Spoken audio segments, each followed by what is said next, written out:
About 6 weeks, the federal government will run out of money. We won't be able to pay our bills. If that happens, we will go into default for the first time in our history. It would cause a major recession, millions of jobs would be lost, and it could trigger a global financial crisis. That's what happens this summer if we don't fix this. There is a proposal that will let us pay our bills that passed out of the House last week, but it's dead on arrival in the Senate because it cut things like veterans health care and law enforcement and education. By the way, it almost didn't pass, but at the last second, George Santos ran out and cast the deciding vote.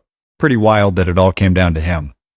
So now the Senate will come up with its proposal, which leads a lot of people to see this as a negotiation between Republicans and Democrats, and it kind of is, but there's a tougher negotiation behind that one. It's between Speaker McCarthy and his right flank. Those are the 30 or so hardline conservatives who are calling for the biggest cuts. My sense is there could be plenty of deals on this between Republicans and Democrats, but the real sticking point is that there might not be a deal that lets McCarthy keep his job as Speaker.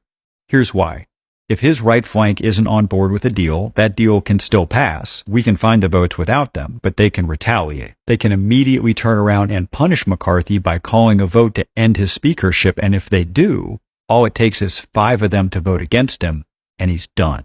And the thing about McCarthy is that he very much wants to remain Speaker, which means a lot of what this boils down to is one man trying to keep his job. If he can't figure out a way to do that, then the odds of default go way up, because I genuinely don't know if he's willing to sacrifice his job as Speaker to prevent default. And look, you may listen to me and have some stuff that you disagree with, and I respect that. I could be wrong about some stuff, but I'm not wrong in telling you that if we default, it takes every single problem that our country has and makes it worse.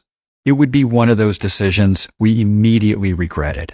Clock's ticking, and I will keep you posted.